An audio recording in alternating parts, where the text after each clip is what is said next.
मुशीराबाद में पंजू अयाज़ मेलो अदबी रंगन शेख अयाज़ जी शायरी फन फ़िक्र ते बेस मुबाहिसन तनक़ीद राग विराग सां पंहिंजी पुॼाणी ते पहुची वियो। अयाज़ मेले जे आख़िरी ऐं 5 ॾींहं ते सिंध जे क़ौम परस्तनि अदीबनि दानिशवरनि ऐं लेखकनि शाह लतीफ़ ऐं शेख अयाज़ जी शाइरीअ खे सिंध जो समाजी आइन शेख अयाज़ खे पंहिंजे दौर जो बाग़ी वतन दोस्त मुद्देखार जे रस्मनि मां निजात ॾियण लाइ उत्साह ॾींदड़ शाइर ऐं संदसि गीतनि खे कैलाशनि जे देवताउनि खां बि वधीक अमर गीत करार ॾिनो आहे।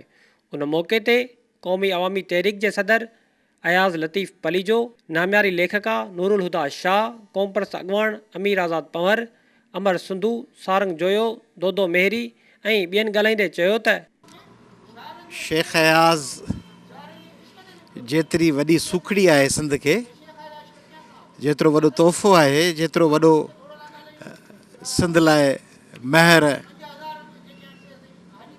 ऐं एग्ज़िस्टेंस ऐं बका जो सबबु आहे, ओॾो इंसाफ़ पाण हुन सां कोन कयो आहे। शेख अयाज़ मेले जहिड़ा मेला सिंध जे हर ज़िले में थियणु खपनि। शेख अयाज़ ते, शाह लतीफ़ ते, अमर जलील ते, नसीम खरल ते, उस्ताद बुखारी ते, तनवीर ते, इन्हनि सभिनी ते कमु थियणु खपे। हीअ सुठी शुरूआत आहे। आउं सम्झां थो त शेख अयाज़ बर सग़ीर जो न पर सॼी एशिया जे वॾनि शाइरनि 3-4 मां हिकिड़ो आहे ऐं दुनिया जे 10-15 शाइरनि मां हिकिड़ो वॾो शाइर आहे। हम असर दौर माण्हू सां इंसाफ़ कोन कंदो आहे। हम असर दौर खे इहे बि लेखा ॾियणा हूंदा आहिनि त मूंखे हथु कोन ॾिनई, मूंखे चांहि कोन पियारई, मुंहिंजी शादीअ में कोन आयो, पुए में ॿियनि 100 रुपया ॾिना, हिन 50 रुपया ॾिना। हम असर दौर जा क्राइटेरियाज़ इहे हूंदा आहिनि। तंहिंजे करे शेख अयाज़ सां केतिरनि माण्हुनि खे इहे शिकायत हूंदियूं, कंहिंखे नौकिरी कान मिली हूंदी, कंहिंजी बदिली थी वई हूंदी सिंधु यूनिवर्सिटी में, कंहिं शागिर्द सां का ज़्यादती थी हूंदी, कंहिं क्लाइंट जो केस सही कोन विढ़ियो हूंदो या मुखालफ़त में विढ़ियो हूंदो। पर शेख अयाज़ जेको मुफ़क्किर हो, शाइर कोन हो, जेको फ़िक्र ॾींदड़ हो, शाइर खां वॾी शइ हो।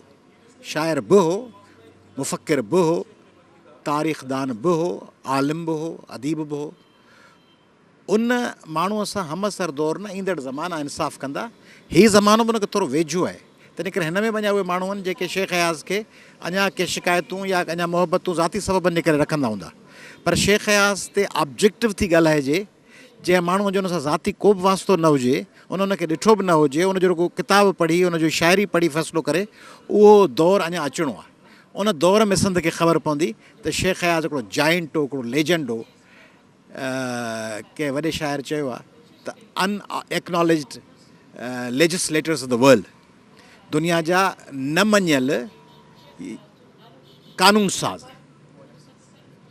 साज़ी इल्मी अदबी फ़िक्री कानून साज़ी कंदड़ शाइरनि। शेख अयाज़ सां इंसाफ़ तॾहिं थींदो जॾहिं ईंदड़ दौरनि में हुन ते रिसर्चूं थींदियूं, PhD थींदियूं, यूनिवर्सिटीज़ जूं चेयर्स ठहंदियूं, पोइ ख़बर पवंदी अयाज़ छा। मां सम्झां थी त अहिड़े क़िस्म जा इवेंट करणु खपनि ऐं शेख अयाज़ त तारीख़ जो उहो हिकिड़ो बाब आहे जंहिंखे को बि माण्हू विसारे कोन थो सघे, चाहे माज़ी हुजे, हाल हुजे या मुस्तक़बिल हुजे।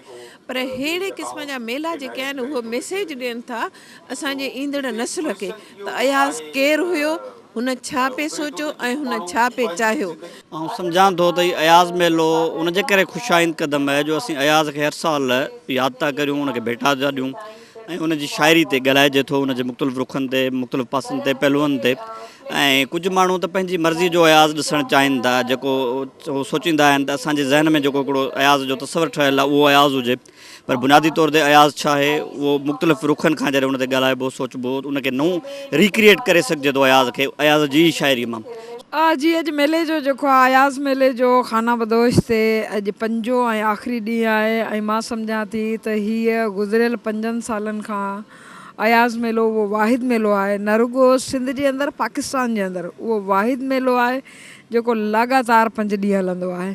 ऐं हीउ मेलो पंहिंजे नोयत जे हिसाब सां इन करे बि मुनफ़रिद आहे त अॼु तोणी कंहिं 20वीं सदी जे शाइर खे घटि में घटि हिन रीजन में मूंखे यादि न आहे त कंहिं अहिड़े तरीक़े सां मुसलसल 5 साल ताईं ईअं 5-5 ॾींहं 8-8 ॾींहं मेला मल्हाए उनखे भेटा पेश कई हुजे। मां ईअं सम्झां थी त इहा भेटा जेका पेश कई पई वञे अयाज़ मेले जी सूरत में गुज़िरियल 5 सालनि खां, इहा ख़ुदि अयाज़ जी शाइरीअ जी, अयाज़ जी पंहिंजी उन जे लफ़्ज़नि जी सघ आहे जेका रिफ्लेक्ट थिए थी, जेका हुन सिंध सां जेतिरो इश्क कयो हींअर सिंध हुन जे इश्क खे मोटाए रही आहे।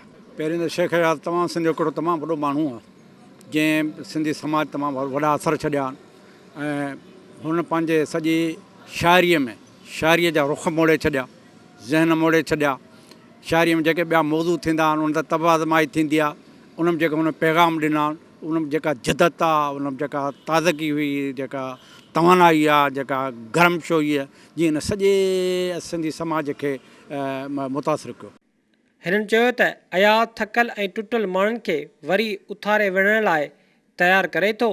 शेख अयाज़ खे हिकु मुफ़क्कर, आलिम ऐं अदीब जी हैसियत में ॾिसणु घुरिजे। मेले जी आख़िर में महफ़िल अयाज़ में सिंध जे नामियारे राॻनि पंहिंजे फ़न जो मुज़ाहिरो पिणु कयो। कैमरामैन हुज़ूर बख़्श सां गॾु हसीब लतीफ़ी, अवामी आवाज़ TV, हैदराबाद। विज़िट कयो अवामी आवाज़ मीडिया ग्रुप जी वेबसाइट awamiawaz.pk।